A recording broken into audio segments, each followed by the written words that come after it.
नमस्कार, मैं Sandeep Tiwari. NTPC exam 2025 के लिए हम लोग प्रिपेयर कर रहे हैं। प्रत्येक दिन हम लोग जो एग्जाम्स अभी तक अलग अलग शिफ्ट में हुए हैं उसके आधार पर सवालों को सेलेक्ट करते हैं और एक एक सवाल की व्याख्या मैं आपको करता हूं जो आपकी आगे आने वाली तैयारियों के लिए, आगे आने वाली परीक्षा के लिए बहुत ही जरूरी होगा। आज के इस सेशन में भी मैं बहुत ही महत्वपूर्ण सवालों को लेकर के आपके सामने हूँ। जिस पैटर्न पर सवाल आपके एग्जाम्स में आ रहे हैं उसी पैटर्न पर सवालों को मैंने यहाँ पर सिलेक्ट किया, थोड़ा सा स्तर अपने हिसाब से चेंज करके। आइए हम शुरू करते हैं पहले सवाल से, देर न करते हुए। आप सभी लोग भी इन्वॉल्व होइए, एक एक सवाल को देखिए, कंफर्म करिए और मुझे बताइए कि समझ में बातें आ रही है कि नहीं आ रही हैं। और अच्छा लगे तो वीडियो को लाइक और शेयर भी जरूर करिए। चैनल पर नए हैं तो सब्सक्राइब कर लीजिए जिससे जुड़े रहें। डिस्क्रिप्शन में टेलीग्राम ग्रुप है, उसको भी ज्वाइन कर लें जिससे कि हमेशा के लिए कनेक्टिविटी बनी रहे। बाकी मैं शुरुआत करता हूं पहले सवाल से। पहला सवाल है 30 की पावर -5, आप देख पा रहे हैं, डिवाइड बाई 30 की पावर 17 है और इसको गुणा किससे किया गया है? 30 की पावर -16 से। देखिए यहाँ दो चीजें मुख्य हैं, एक तो बॉड मास लगेगा, दूसरा बेस का और पावर का अप्रोच होगा। जैसे बॉड मास का मतलब यह है कि आपको पहले भाग देना है, ठीक है, फिर आपको क्या करना है? गुणा करना है, भाग के बाद गुणा करना है, ये बॉड मास यहां बताएगा। दूसरी बात यहां पर अगर हम सब ने पढ़ा है कि बेसिस अगर सेम होते हैं और भाग होता है तो पावर घट जाती है। इसी प्रकार से अगर बेसिस सेम होते हैं और पावर अलग अलग है भले, और गुणा है तो खाते क्या होती हैं? जुड़ जाती हैं। आइए इसको ट्राई करते हैं। जैसे यहां पर आपके सामने क्या है कि भाग है, बेसिकली हम इसको ऐसे कर सकते हैं कि 30 की पावर -5 है। अगर हम भाग की तरह सोचेंगे तो हम इसको ऐसे लिखेंगे 30 की पावर 17, और गुणे को जैसे लिखा वैसे रखती है, 30 की पावर -16 है, ठीक है। 30 की पावर -5 है और यहां पर जो 17 है वो आपका -17 हो जाएगा। गुणे की बात करिए, 30 की पावर -16 है, यहां पर हम 30 की पावर कितना लिख सकते हैं? -22 है, गुणे 30 की पावर माइनस कितना है? 16 है। बेसिस सेम है तो पावर को हम ऐड कर सकते हैं, कितना लिखेंगे? 30 की पावर -22 -16, तो 30 की पावर कितना हो जाएगा? आप खुद समझ सकते हैं, -38 हो जाएगा। क्या 30 की पावर -38 है सवाल में? यस, बिल्कुल सही उत्तर है, डी ऑप्शन इसका राइट सोल्यूशन आप लोग मान सकते हैं। पहला सवाल आपका डन होता है। दूसरे क्वेश्चन पर आइए। किसी संख्या को 576 से विभाजित करने पर शेषफल 75 प्राप्त होता है। उसी संख्या को 24 से अगर विभाजित किया जाए तो प्राप्त होने वाला शेषफल क्या होगा? सिंपल समझिए, एक नंबर था जिसको आप एक भाजक 576 से डिवाइड कर रहे हैं, एक बार जा रहा होगा और एक शेषफल आ रहा है, जो शेषफल कितना देखिए कितना रखा है, सबसे पहला शेषफल 75 है। अगर आप इस नंबर को सोचिए तो बाय डिवीजन लीमा ये हो जाएगा 576 गुणे एक्स, भाजक भागफल है, plus 75, this is your number. अब आप इस नंबर को किससे भाग देने जा रहे हैं? 24 से, मतलब सेकंड डिवीजन 24 है। जैसे मैंने देखा कि n इज इक्वल टू 576 है, इंटू आपका x लिखा हुआ है, प्लस आपका 75 है, और इसको भाग किससे करेंगे? 24 से। इसको भी करिए, इसको भी करिए। दो पार्ट में नंबर बढ़ गया है, दो पार्ट में नंबर, एक पार्ट ए है दूसरा पार्ट ए है। 24 से इसको डिवाइड किया, पूरी तरह से खत्म होकर शेषफल 0 देगा। 24 से केवल अब आपको 72 75 को डिवाइड करना है, 24 3 72, 72 3 75, तो रिमाइंडर कितना आएगा बताएं? 3 आएगा। रिमाइंडर 3 है, ऑप्शन नंबर सी सवाल का राइट सोल्यूशन है। सी ऑप्शन सेकंड क्वेश्चन का करेक्ट है। डायरेक्ट भी सोच सकते थे, पहला भाजक 576 था जिससे भाग देने पर शेषफल 75 आ रहा था। सेकंड जो डिवीजर है, सेकंड भाजक इस पहले भाजक को काट सकता है, तो सीधा इसको भाग करिए और शेषफल बताइए कितना आएगा? 3 आएगा। 3 इसका राइट सोल्यूशन होगा। एक गांव की जनसंख्या पूछ रहा है सवाल, 1,30,000 थी। गांव की जनसंख्या 1,30,000 थी। पहले वर्ष इसमें 15% और दूसरे वर्ष 30% की वृद्धि होती है, तो 2 साल बाद इसकी जनसंख्या क्या हो जाएगी? डायरेक्ट भी कर सकते हैं और ऐसे अगर हम भिन्न बना के करें, जैसे भिन्न बनाने का मतलब पहले साल 15%, तो 15% का मतलब होता है 5 या 15, 5 भी शाम में 100, और 30% का मतलब होता है 30/100, मतलब 3/10। करेक्ट है। हम क्या लिखेंगे समझिए, हम लिखेंगे 20 में 3 जुड़ करके 23 हो गया। इसी प्रकार से 10 में 3 जुड़ करके 13 हो गया, 10 में 3 जुड़कर 13 हो गया। यहां पर एक प्रारंभिक जनसंख्या थी जो हम कैलकुलेट इस समय 200 से करेंगे, इसको सोचिए कितना हो जाएगा। यहां पर आप डायरेक्ट सोच सकते हैं, देखिए 13 3 39 होता है, कैरी 3 हो गया, ठीक है। 13 दूना 26, 3 कितना होता है? 29 होता है, 299 हो गया। 13 3 39, कैरी 3, 13 दूना 26, 3 29, मतलब अगर ये जनसंख्या 2000 थी तभी 200 कितना हो गई? 99। कितना बढ़ रही ये बता सकता हूं और क्या हो गई ये भी बता सकता हूं। 200 की तुलना तुरंत कर दीजिए किससे बताइए? जो संख्या आपके पास 1,30,000 ये है, 2 जीरो खत्म हो गए और 2 से इसको काटिए, 2 छंगे 12, 2 पंचे 10, 650 अर्थात 1 का मान 650 है। हम 299 की वैल्यू कैलकुलेट कर दें तो 299 गुणे आपको कितना करना होगा 650। देखिए बहुत घबराना नहीं होता है कि इसको करने के लिए बहुत एकदम टेंशन लेने की जरूरत नहीं है। 299 को आप 300 माइनस 1 कर सकते हैं। 300 से गुणा करने का मतलब 2 जीरो बढ़ जाएगा, 1 जीरो तो वैसे ही था। 3 पचे 15, 3 छंगे 18, 19 इतना हो जाएगा। 1,95,000 ये आपके सामने हो गया। लेकिन उसमें से हम सब समझ, देखिए मैंने क्या सोचा था पता है, मैंने ऐसे सोचा है 300 माइनस 1 गुणे आपका 650 है। 650 का जब इससे गुणा किया तो ये आ रहा है, और 650 का जब आप 1 से गुणा करेंगे तो 650 आपको क्या करना पड़ेगा, घटाना होगा। घटाइए, शून्य हो गया, 10 से 5 होता है, 10 से 6 4 होता है, 4 होता है 9, 1,94,450, 1,94,000 सॉरी 350 होगा क्योंकि 9 से 6 निकलेगा 3 आएगा। 1,94,350 वहां की जनसंख्या होगी आफ्टर 2 ईयर, जो कि थर्ड क्वेश्चन है। राइट सोल्यूशन आप लोग लिख सकते हैं। अगले सवाल पर आइए।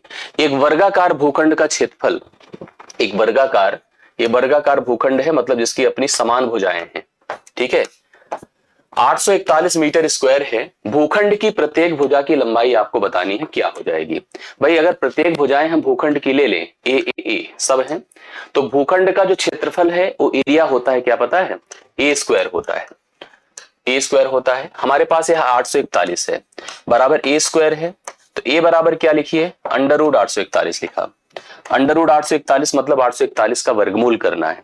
अब अगर आपको वर्गमूल याद है मतलब या वर्ग याद है तो भी कनेक्ट कर सकते हो, वर्गमूल अगर कर सकते हो तो बहुत अच्छी बात है भाई, सीधी सी बात है। 729 29 का वर्ग होता है, समझ, 27 का वर्ग होता है, 28 का करेंगे तो आपका 784 हो जाएगा, 29 का करिए 9। अब जैसे इसी तरह से हम लोग को वर्ग को समझना पड़ेगा। 30 का करने पर 900 हो जाता है, तो इसका मतलब है कि 30 का करने से पहले 29 ही आता है बीच में। 29 है भी ऑप्शन में, देखिए यहाँ पर यस है। 29 का वर्ग ऐसे सोच सकते, मतलब कुल मिला के 29 ही होगा, इसका मान 29 ही होगा। अब आप इसको दो तरीके से जज कर सकते हो। एक तो ये तरीका देखिए मैं आपको बताऊं, जैसे मैंने लिखा 841, ऐसे बार्ट ब्रेक कर दीजिए। एक संख्या सोचिए जिसका वर्ग 8 हो जाए या उससे कम रहे, तो आपको समझ में आया 2 होगा। 41 के अंत में 1 है तो इसके अंत में या तो 1 आएगा या तो 9 आएगा। 21 का वर्ग वैसे भी सबको जनरली पता ही होता है ना, तो 29 ही बच रहा है कुल मिला के। या नहीं भी पता चलता तो 2 का वर्ग में 2 जोड़ते, छोटा आता तो बड़े को सेलेक्ट करते। तो डी ऑप्शन इस सवाल का राइट सोल्यूशन होगा। चौथा सवाल आपका डन होता है आज के सेशन का। अगला देखिएगा, ये पैटर्न आपको सरलीकरण से भी रिलेट करेगा और अलजेब्रा से भी रिलेट करेगा। x इक्वल टू आपका 2 + √9 है, ठीक है। y इक्वल टू 2 - √9 है। सवाल कहता है हमसे कि x² + y² का मान बताओ। x² + y² का मान आप बताओ कितना हो जाएगा। मैं आपको बता दूं कि यह a + b है, यह a - b है, करेक्ट। और मैं आपको एक चीज बता देता हूं कि अगर लिखा हो a + b का whole square plus a - b का होल स्क्वायर, इसकी वैल्यू होती है ट्वाइस a² + b²। अब अगर आपको जैसे x का वर्ग करना है तो x का वर्ग आप समझ गए होंगे कि 2 + 9 का होल स्क्वायर हो जाएगा, √9 का होल स्क्वायर हो जाएगा। वैसे भी आपको एक बात बता दो, अगर ये सब ना भी सोचते तो भी 9 का वर्गमूल तो 3 ही होता है ना, तो 3 2 5 हो जाता, ठीक है। और 2 में से 3 घटता -1 होता। 5 का वर्ग 25 में से 1 निकलेगा तो कितना आता है, 5 का वर्ग माइनस, क्योंकि अब आपके सामने देखिए क्या स्थिति होती भाई, ये 3 ही होता है ना, तो 2 में से 3 निकलता -1 होता। अब -1 का वर्गमूल 1 ही होगा और 5 × 5 = 25, 25 × 1 = 26, ऐसे भी हो जाता। नहीं तो एक थोड़ा सा ही पैटर्न आप समझ लो जिससे कि थोड़ा सा क्लियरिटी रहे, कभी और दूसरा भी सवाल आए तो उसको भी हल कर सके। हम अगर y² करेंगे तो 2 - √9 का होल स्क्वायर होगा, सही है ना। अब आपसे जैसे इसने कहा है कि x² + y² बताओ क्या होगा, तो हमने अभी जो बताया लिखे ट्वाइस a², a के स्क्वायर का मतलब 2 का वर्ग 4 होता है, प्लस b का स्क्वायर, b का स्क्वायर होगा 9 होगा, 9 4 13 दूना कितना हुआ 26। तो 26 इस सवाल का राइट सोल्यूशन है, सी ऑप्शन होगा। या डायरेक्टली मैंने कहा था इसका मान 2 है, इसका मान 3 हो जाएगा, 2 3 5 हो गया, 2 है -3 हो जाएगा, यह -1 हो गया। x² + y² बोला था मतलब 5 का वर्ग 25 हो गया और -1 का वर्ग 1 हो गया, तो 25 से कितना होता है 26। 26 इस सवाल के लिए राइट सोल्यूशन है, सी ऑप्शन है। आप लोग 5वें सवाल का उत्तर नोट कर सकते हैं। छठा देखिए, एक दुकानदार को उसके अंकित मूल्य पर, यह सवाल भी ऐसे बन रहा है, थोड़ा और आसान बन रहा है, जैसे डायरेक्टली आपको अंकित मूल्य बढ़ाकर कितना बढ़ाया जाए, कितना छूट दिया जाए, इस सब पे सवाल बनता है। एक दुकानदार किसी वस्तु पर 30% और 80% की 2 क्रमिक छूट देकर 960 रुपए 40 पैसे में कोई सामान बेचता है, अर्थात विक्रय मूल्य होता है। यदि उसके द्वारा कोई छूट ना दी गई होती, मतलब कोई छूट ना दी गई होती, तब उसे 40% का वह लाभ अर्जित करता। अब आपसे पूछा है कि वस्तु का क्रय मूल्य, मैं आपको बताऊं सवाल देखने में जितना बड़ा है उससे भी छोटा इसका लेवल है। अब आप खुद सोचो कि कोई वस्तु खरीदी गई थी, पहले खरीदी क्या, ऐसे देखिए सवाल को सिस्टम क्या है। ये सवाल वस्तु का दाम निर्धारित किया गया था, कोई एक प्रिंटिंग प्राइस थी, उस पर मैंने दो प्रकार की छूट निर्धारित करी, पहले 30% की, फिर उसको हमने कितने पर, 80% की। दो प्रकार की छूटें निर्धारित करने के बाद उसको मैंने बेचा है 960 रुपए 40 पैसे में। ये हमारा एसपी है। सवाल कहता है कि अगर उसको बिल्कुल छूट ना दिया गया होता, बिल्कुल छूट ना दिया गया होता, तो ऐसी स्थिति में उसको अगर बेचा जाता तो 40% का लाभ होता। समझ रहे हैं, अगर बिना छूट दिए बेचा जाता, मतलब ये तो तब बेचा गया जब जो है उस वस्तु का प्राइस यहाँ डिक्लेयर्ड था, दो प्रकार की छूटें लगाई गई, तब बेचने पर उसे जो है इतने में इतना पैसा मिला। उसने कहा कि अगर उस पर कोई छूट, अगर छूट ना दी जाती है तो वस्तु का जो एमपी होता है, जो बताता है दुकानदार, अक्सर यही करते हैं ना दुकानदार, जितना बताते हैं उतने में बेचना चाहते हैं, लेकिन हम लोग जिद करते हैं, मतलब रिक्वेस्ट करते हैं, छूट मांगते हैं। तो अगर वह एमपी में ही बेचा होता तो इसने कहा कि वह 40% का फायदा पाता, 40% का क्या होता, उसे लाभ होता। सवाल हमसे पूछा है कि उस वस्तु का क्रय मूल्य बताओ क्या था, यही सवाल है ना। यस, देखिए पूछा है। सबसे पहला काम आपको क्या करना पड़ेगा, आपको ये वैल्यू पता करनी होगी, अंकित मूल्य। कैसे पता होगा, 30% क्या होता है, 3/10, 80% क्या होता है, 4/5। हम कहेंगे कि अगर उसने दाम निर्धारित किया था 10 में 3 घटाकर कितने में बेचा, 7। अगर निर्धारित किया था 5 तो 4 घटाकर के बेचा कितने में, 1 में। इस समय इसकी प्राइस 7 है और इसकी प्राइस 50 है। कुल मिला के 7 का मान आपको दिया है 960 रुपए 40 पैसे। 7 1 बराबर 7 1 के 7 है, 2 6, 7 त्रिक 21, 21 5 0, 7 सते 49, ठीक है, 7 दूना 14, 137.20। आप इसको मल्टीप्लाई कर दें तो यही एमपी हो जाएगा, जो कि 137.20 गुणे 50 के बराबर होगा यहाँ की हिसाब से। 2 जीरो ऐसे बढ़ा, 5 दूना 10 के शून्य हासिल 1, 5 सते 35 1 36 की 6 हासिल 3, 5 15 3 18 की 8 हासिल 1, 5 1 के 5 1 6, 2 स्थान पर दशमलव, 6,860 रुपए में अगर वह बेचता तो उसे 40% का फायदा होता। 40% का अर्थ होता है 2/5, मतलब 5 में खरीदा होता और 5 में 2 जोड़कर 7 में बेचा होता, मतलब 7 बराबर 6,860 होता है। ठीक है, 7 से इसको डिवाइड करें, 7 9 63 और 63, 7 8 56, 980 है। 980 को आप 5 से गुणा कर दें, 0 5 8 40, 5 9 45, 45 4 कितना होता है, 4900। मतलब उस वस्तु को उसने 4900 रुपए में खरीदा था और उसको प्रेजेंट किया होगा ग्राहक के सामने, इतना कहा गया है प्राइस 6,860, फिर उस पर 30 और 80% की छूट दे करके कितने में बेचा गया था। ये सवाल का पैटर्न था और इस सवाल की एक्टिविटी को आप समझो। छठा टर्न होता है, 7वें पर आ जाइए। एक त्रिभुज की 3 भुजाएं हैं, 60 है, 61 और 11 है।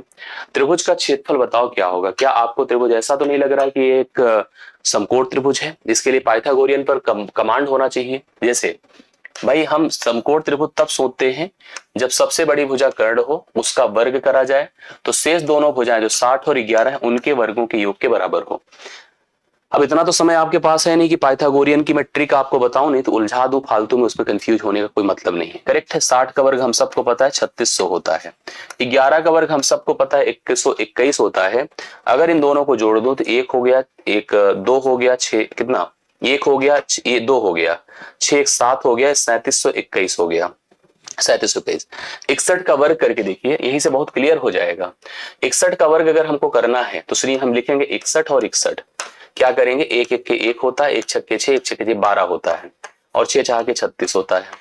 आप यहाँ पर 1 लिखो, 2 लिखो, ठीक है, 6 1 7 37, मतलब एकदम करेक्ट है, पाइथागोरस नियम को फॉलो कर रहा है। अब ये समकोण अगर त्रिभुज है तो समकोण त्रिभुज में अगर एक बेस है और एक हाइट है तो इसका जो एरिया होता है 1/2 बेस इंटू हाइट होता है, 1/2 बेस इंटू हाइट होता है। तो बेस, अब जो हाइट है मतलब उसको बड़ी भुजा को छोड़ दीजिए, बाकी इनको मल्टीप्लाई करिए।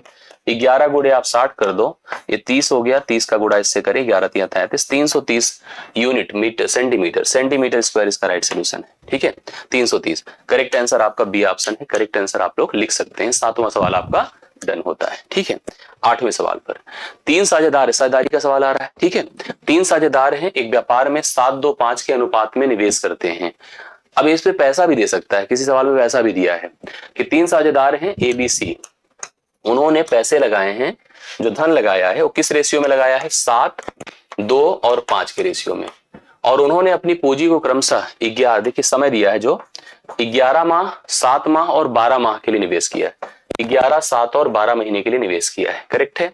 उनके लाभों का अनुपात, लाभ जो बनता है, लाभों का जो रेशियो बनता है वो हमेशा धन और समय के साथ कंबाइन होने पर बनता है, ठीक है। 11 7 77, 7 दूना 14, 12 पंचे 60, ये हो गया 77, 14 और 60। ऑप्शन नंबर डी सवाल का राइट साइड। अब यही पे सवाल में कहता है कुछ लाभ दिया है, लाभ का बंटवारा करना होता, अनुपाती पदों को जोड़कर निर्धारित कर लेते, किसके हिस्से में कितना जा रहा है हम लोग कंफर्म कर लेते हैं, समझ रहे हैं। ये 8वां डन होता है। 9वें पर आ जाओ।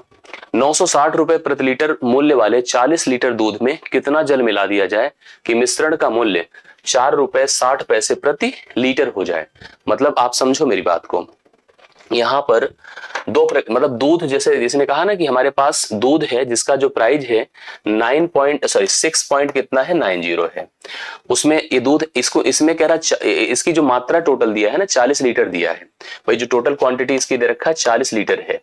कह रहा इसमें क्या किया जाए, कितना पानी मिला दिया जाए, कितना वाटर हम ऐड कर दें कि हम जो मिश्रण हमारे पास बने उसका जो रेट बन जाए वो 4.60 रुपए प्रति लीटर हो जाए। एक बात आप समझो, 2 प्रकार के आर्टिकल हैं आपके पास, मतलब आपको लगता है कि दूध है जबकि रियलिटी में वो दूध भी है और उसमें क्या है बताइए, पानी है। दूध भी है और पानी भी है। आप बात समझिएगा, दूध भी है और पानी भी है। थोड़ा समझिएगा सवाल को क्या सिस्टम कह रहा है। इसमें जो दूध का रेट है 6.90 ओरिजिनल प्योर है, और इसमें पानी का रेट हम लोग 0, जबकि पानी अमूल्य है। आप समझ रहे हो मेरी बात को। कह रहा है कि इसको हमें क्या बनाना है कि जैसे इसको हमको ऐसा सेट करना है कि जो हमारा कंबाइंड मिश्रण हो वो 4.60 रुपए के हिसाब से बन जाए। तो इसके लिए हम लोगों को यही समझना पड़ेगा कि हम कितना इंक्रीज कर रहे हैं, इसके लिए एलिगेशन लगाना होगा। इससे दूध और पानी की मात्रा का अनुपात हमारे पास सेट हो जाएगा। इसका डिफरेंस करिए, देखिए 0, 9 से 6 कितना होता है 3, और 4 से 6 2.30 हो गया। इन दोनों का डिफरेंस कितना होगा, डिफरेंस देखिए ऐसे होता है, जैसे ए बड़ा है ए छोटा है तो पक्का ए बड़ा है ए छोटा है, तो इस हिसाब से 4.60 होगा। दशमलव हटा दे, हट गया, 0 खत्म हो गया, 23 1 23, 23 दूना 46 होता है। मतलब दूध की मात्रा 2 रहेगी और पानी की मात्रा 1 रहेगी, 2 और 1 का अनुपात है। इन दोनों को अगर हम लोग ऐड कर दें, दोनों को ऐड कर दें तो टोटल मात्रा कितनी बताएं, 40 लीटर है। आप सिंपली ऐसे समझ लीजिए, कोई ऐसी बात नहीं है, मतलब हम लोग को ऐसे कोई कंफ्यूजन में नहीं रहना है, चीजों को समझना है प्रॉपरली। हमने आपको बताया कि हमको क्या मिलाना है, कितना पानी मिलाना है, ये हमको बताना है कितना पानी मिलेगा कि यहाँ पर यह जो हमारे पास मिश्रण हो ना उसकी जो मात्रा हो 4.60 रुपए हो जाए। तो हम लोग ये समझ रहे हैं। अच्छा यहाँ पर एक चीज बताओ, दूध की मात्रा कितनी है 40, ये दूध की है, कंबाइन दूध की है। यहाँ दूध का भाग कितना है 2 बराबर क्या लिखूंगा 40। हमको पानी कितना बढ़ाना है 1, तो 1 बराबर क्या हो जाएगा 20 लीटर आप पानी बढ़ा दो तो यह चीज आपको अचीव हो जाए, जो जैसे मैंने आपको बताया है ये आपको प्राप्त हो जाएगा। 9वां सवाल आपका डन होता है। बहुत बढ़िया से सवाल को आप लोग कलेक्ट कर सकते हैं, समझ सकते हैं। 3 सेंटीमीटर त्रिज्या वाले एक गोले को पानी से भरे 12 सेंटीमीटर आधार त्रिज्या के एक बेलन में डाला जाता है। एक ऐसे बेलनाकार बर्तन होगा, ठीक है, जिसकी अपनी रेडियस है, इसकी अपनी हाइट है। ऐसे समझिए, बहुत बढ़िया क्वेश्चन है। 3 सेंटीमीटर त्रिज्या वाले एक गोले को पानी से भरे 12 सेंटीमीटर आधार त्रिज्या, मतलब एक ऐसा बेलन है जिसकी आधार त्रिज्या 12 है। अब इसमें इस गोले को डाल दिया गया, एक गोला ऐसे भर दिया गया। इसमें जो गोले की त्रिज्या है वो कितनी पता है, गोले की त्रिज्या है 3। ऐसे इसको डाल दिया। अब इससे गोले के पानी, देखिए लिखा है, यदि गोले को पानी में पूरी तरह से डिप कर दिया, डुबा गया, तो बेलन में पानी का स्तर बढ़ जाएगा ऊंचा। बेलन के पानी में जितना, मतलब बेलन में जितना पानी था उसका स्तर कैसे बढ़ेगा पता है, जितना इसका आयतन होगा उसके आधार पर बढ़ेगा। तो बेलन का आयतन अब गोले के आयतन पर निर्भर कर जाएगा। जितना, अगर दोनों कंपेयर करिए, दोनों कंपैरिजन में जो हाइट जनरेट होगी बेलन की, उतना ही पार्ट बेलन का बढ़ेगा, मतलब उतनी हाइट पानी की बढ़ेगी। गोले का आयतन क्या होता है 4/3 पाई, मतलब कितनी मात्रा उठाएगा पानी की, 4/3 पाई r³ मतलब 3 का क्यूब, बराबर बेलन का बताइए पाई r का मतलब 12 स्क्वायर इंटू एच कर दीजिए, अपने आप कंफर्म हो जाएगा, अभी एकदम सेट हो जाता है। देखिए पाई को पाई से खत्म कर दें, खत्म कर दिया। यहाँ 4 है गुणे 3 की पावर 3 है मतलब 27 है। नीचे यहाँ कितना है 3 है। यहाँ 12 बराबर हम 144 से गुणे कितना कर दें ये 6। तो आप ये सोचना अभी देखिए कंफर्म हो जाएगा कितना हमारे पास हाइट जनरेट होगी, कितना बढ़ेगी आपको अभी कंफर्म हो जाएगा। समझ रहे हैं? 3 से 9 बार करिए 9 27 हो गया, 4 4 8 1 9, 9 से काटिए 16 9 144 होता है। अब यहाँ पर आप 4 जाएगा तो 1/4 हो जाएगा। भाई इधर आएगा ना एच का मान निकालने के लिए 1/4, 1/4 सेंटीमीटर यहाँ पर पानी की मात्रा बढ़ेगी, जो आपको ऑप्शन नंबर सी में दिया है। तो प्लीज समझिएगा, इसको कंफर्म कर लीजिएगा। ऐसे सवालों पर अपनी प्रिपरेशन एकदम डन करिएगा।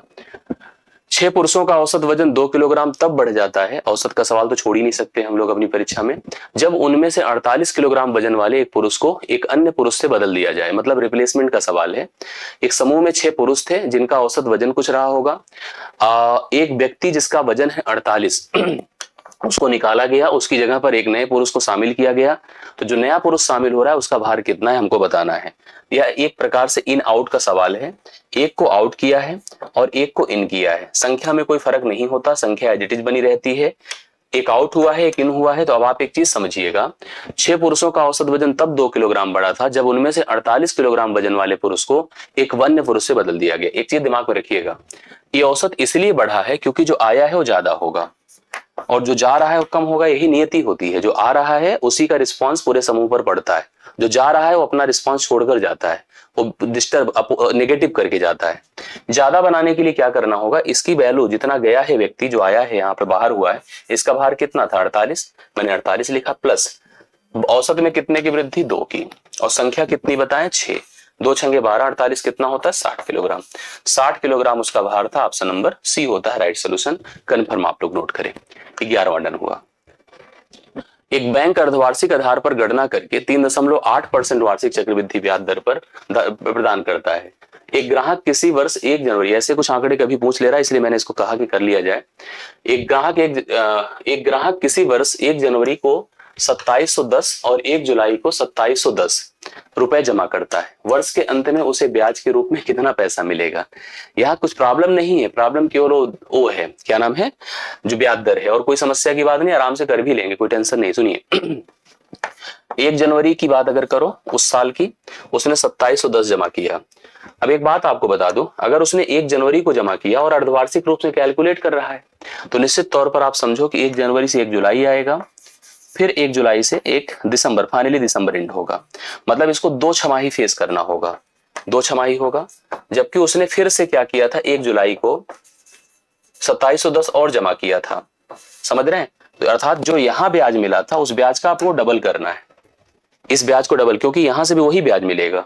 ठीक है, अब आप सुनिए। सबसे पहले जैसे हमारे पास पैसा कितना 2710, ब्याज की दर कितनी है 3.8, 3.8 को थोड़ा हल कर लीजिए, दशमलव हटा दे, 1 जीरो ऐसे बढ़ेगा, 1 जीरो 2 ऐसे बढ़ जाएंगे, 1 जीरो ऐसे खत्म हो गया। 38 से मल्टीप्लाई करें, 38 से 38, 8 हासिल 3 होता है, 7 8 56 की 6 हासिल 5 होता है। देखिए हमने मल्टीप्लाई, और यहाँ पर क्या है 7 3 21 5 26, 266 हो गया, 6 हासिल 26 हो गया। 38 दूना 76, 76 20 क्या होता है 96, 6 102 होता है, 102 होता है। दशमलव कितने स्थानों पर लग जाएगा, 100 है नीचे ना, 2 स्थान पर 102।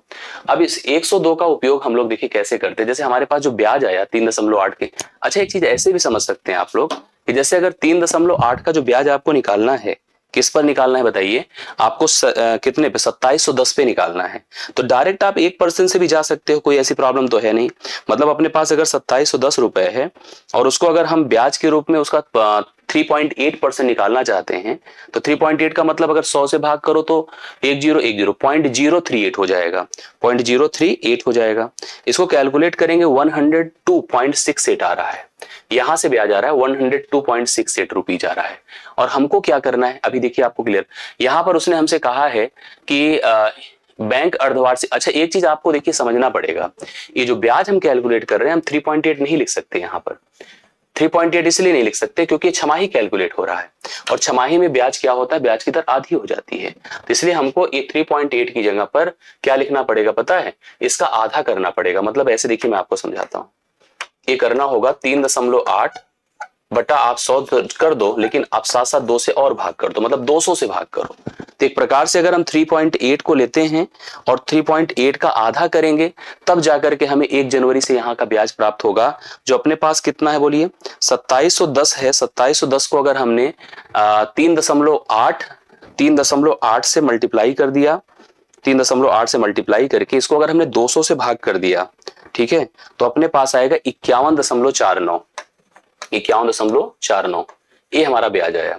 देखो यहां भी 51.49 रहेगा, सही है ना, लेकिन इसमें भी वही 3.8 अपॉन 2 इंटू 100 हमें इसको लगाना पड़ेगा, थोड़ा सा कैलकुलेट करना होगा तभी ये चीजें सेट होंगी। समझ लीजिएगा, आप लोग समझ रहे हैं।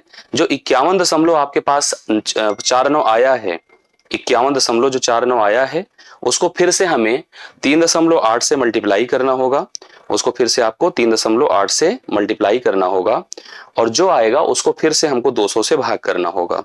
तो ये लगभग आ जाएगा आपके पास, अगर इसका कैलकुलेशन करिएगा तो बेसिकली ये आपका, क्योंकि आधा ही चलेगा 1 पॉइंट समथिंग करके आएगा भाई। 51 का अगर हम लोग 51.49 ले रहे हैं तो 51 कितना है बताइए 49 है, ठीक है। नियरर जाना होगा तभी आएगा। गुड़े आपको क्या करना होगा, गुड़े आपको 3.8 करना होगा और 3.8 करने के बाद इसको हमें 200 से भाग करना होगा। तो नियरर आप सोचो ये आपका लगभग कुछ ज्यादा नहीं बढ़ेगा, मतलब यही 51.49 यहाँ पर था। इसके बाद अगर सोचा जाए तो यहाँ पर नियरर 1 के आसपास कुछ बहुत थोड़ा बढ़ रहा है, आप देख लीजिए खुद ही समझ में आ रहा है। 1 वैसे भी 1% 0.5 समथिंग करके होता है, अगर इसका 1% हम करते तो 0.5 समथिंग करके होता, 2 के आसपास डेटा आता। एक चीज हमको करना पड़ता है, जैसे कि अगर हम इसका जैसे भी पीछे किए थे हम लोग 102 समथिंग करके आया था, तो 102 समथिंग यहाँ पर भी आएगा। 102 में अगर हम इस 51 को जोड़ देते हैं तो 153 होगा, 153 में एक और जुड़ेगा तो 154-55 के आसपास आंसर आएगा। तो कुल मिला के अगर इसका आंसर सोचा जाए तो 155.44 आएगा। देखिए मैं आपको थोड़ा हिंट दूंगा कि ऐसे में कैलकुलेशन में मत उलझिएगा, समझिएगा। 2710 था, 3.8 का आधा किया, ये आपका आधा लिख भी दिया मैंने परसेंटेज लगाने के लिए, जैसे जो सिस्टम होता है उसका उपयोग किया 51.49, इस पर गए फिर ब्याज वही निकाला। तो 1 दशमलव जो आपके पास सीधी सी बात है भाई 0.5 समथिंग कुछ करके होगा, और पॉइंट हमारे पास एक 9.9 और है, तो आप खुद समझ रहे हैं कि 1 के आसपास वैल्यू यहां पर बनकर आ रही है। और यहां पर 2710 पे हम पहले की भी कर चुके थे कि आपको 3.9 के हिसाब से 3.8 के हिसाब से ब्याज मिलेगा, तो ये आपका 102 दशमलव समथिंग करके आ रहा था। तो नियरर आंसर आपका 155.44 आएगा। इसको ट्राई कर लीजिएगा, इस तरह का सवाल आपको फेस करने को मिल सकता है। 27 किलोमीटर प्रति घंटे की चाल से चल रही 188 मीटर लंबी रेलगाड़ी को 472 मीटर लंबी सुरंग को पार करने में कितना समय लगेगा। जब कोई रेलगाड़ी किसी पुल को, सुरंग को, खड़ी रेलगाड़ी को, प्लेटफॉर्म को, बड़ी दीवार को पार करती है तो अपनी लंबाई में उसको जोड़ देती है। लंबाई रेलगाड़ी की 188 है और जो सुरंग की लंबाई 472 है। रेलगाड़ी की चाल कितनी बताएं। रेलगाड़ी की चाल है 27 किलोमीटर प्रति घंटा।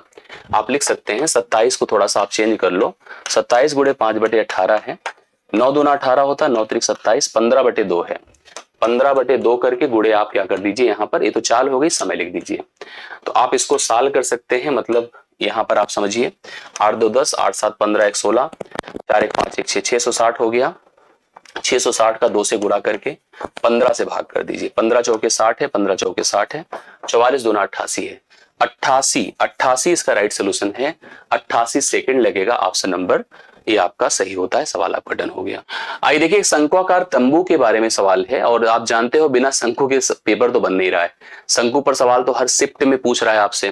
थोड़ा और स्तरीय एक सवाल हमने आपको दिया, एक शंक्वाकार तंबू का आयतन दे रखा है, करेक्ट है, इसके आधार का क्षेत्रफल दे रखा है, ठीक है, कैनवस की चौड़ाई, जिस कैनवस से उस तंबू को बनाया गया उसकी चौड़ाई दे रखा है, लंबाई पूछ रहा है। मैं आपको एक बात बता दूं, कैनवस हमेशा तंबू या शंकु का वक्र पृष्ठ का क्षेत्रफल होता है, और शंकु क्या होती थोड़ा उसके बारे में डिटेल से समझ लीजिएगा। ये शंकु है, ये इसका सेंटर है, रेडियस है, करेक्ट है, ये इसकी हाइट है, ये इसकी स्लैंट हाइट है। हमें अगर तंबू का मतलब जो जिससे तंबू को जिस कपड़े से बनाया गया अगर उसका क्षेत्रफल निकालना है तो उसका क्षेत्रफल होता है पाई आर एल। ये जो पाई आर एल है यही कपड़े का क्षेत्रफल है। अगर पाई आर एल की बात करो तो यही कपड़े का क्षेत्रफल। आयतन दिया है वालूम होता है 1/3 पाई आर स्क्वायर इंटू एच होता है, करेक्ट है। इसमें एक चीज और दिया, आधार का क्षेत्रफल जो कि क्या होता है बताएं, पाई आर स्क्वायर होता है। पाई आर स्क्वायर का मान कितना दिया है 1386, क्या है 1386। अब आप समझिए मेरी बातों को। 1386 आपको क्या करना चाहिए, आपको यहाँ पर एच निकालना चाहिए। सबसे पहले हाइट निकाल लो, चाहे तो पहले रेडियस से निकाल लो। रेडियस देखिए कितना हो जाएगा, मैं पाई को लिख देता हूं 22/7, आर स्क्वायर रहने देते हैं, बराबर 1386 है। ठीक है, 22 से अगर हम डिवाइड करते हैं तो 22 6 बार जाएगा, 22 छक्के 132 होता है, 22 यहाँ 66 63 हो गया। आर स्क्वायर बराबर 63 गुणे आप 7 कर दो। आर का मान कितना होगा, अंडर रूट 63 को क्या लिख सकते हैं, 9 सत्ते 63 गुणे 7 करो, 7 का वर्गमूल 7 होगा और 9 का 3, मतलब आर का मान बताएं कितना, 21। रेडियस हो गई 21। चलो रेडियस कंफर्म हुआ। आयतन की तरफ चले आए। फिलहाल इससे हमको बहुत जरूरत नहीं थी रेडियस की, लेकिन देखिए हमने लिखा 1/3 पाई आर स्क्वायर इंटू एच, बराबर बोलिए कितना है, 9240। ये भी सही है। अब यहां पर अगर हम पाई आर स्क्वायर की बात करें, इसका मान दिया है अपने पास, देखो लिखो 1/3 गुणे 1386, सही है ना। जब लिखा है तो क्या जरूरत है, एच बराबर, तब हम इधर क्यों जाए उधर, एच बराबर 9240। ठीक है, 3 से अगर काटना चाहो तो काट दो, 3 चौके 12, 3 छंगे 18, सही है, और 3 दूना 6 गुणे एच है बराबर 9240 है। एच बराबर क्या है, आप देखो मेरे ख्याल 2 बार जाएगा, 2 दूना 4, 2 छंगे 12, बिल्कुल सही बात, 20 हो गया। तो हाइट कितनी होगी बताएं, 20। हाइट 20 है, रेडियस आपकी 21 है। अब आपसे बिना स्लैंट के तो हम इसके आधार, मतलब एक तरह से इसको तो पता नहीं कर सकते, ठीक समझ रहे हैं। हमको क्या करना पड़ेगा, हमें यहां पर स्लैंट हाइट निकालनी होगी, जो under root H square plus R square होगा।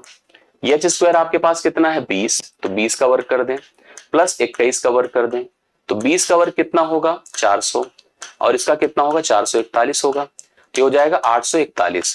कितना हो गया 841। किसकी मान निकाल, रियल का, यल, ठीक है। 841 का वर्गमूल क्या होगा, आप सबको पता होगा, मेरे ख्याल से 29 है। मेरे ख्याल से क्या सही है, क्योंकि आपको पता है 30 का होता है 900, तो 29 ही है, करेक्ट है। यल बराबर 29, तो ये आपके पास हो गई 29। एक बात मैं आपको बता दूं, जैसे इसने पूछा कितना कपड़ा लगा, उस कपड़े की चौड़ाई दिया है, लंबाई पूछ रहा है। कपड़ा क्या होता है, आयताकार होता है। कोई साड़ी खरीदी है, कोई थान के कपड़े खरीदे तो आयताकार होते हैं। उसकी एरिया जो होगा वो लंबाई गुणे चौड़ाई होगा, और एरिया दिया कितना है, देखिए यहाँ पर एरिया हम निकालने जा रहे हैं। जो पाई होगा, पाई मतलब 22/7 गुणे आर, आर कितना है 21 है, गुणे यल, यल मतलब कितना है 29 है, बराबर यल लंबाई, लंबाई हमको नहीं पता है लेकिन चौड़ाई हमको पता है 3 है। अब आप ट्राई कर लो, देखो 7 3 21 हुआ, 3 3 से खत्म हुआ, आपको केवल 22 गुणे 29 करना था।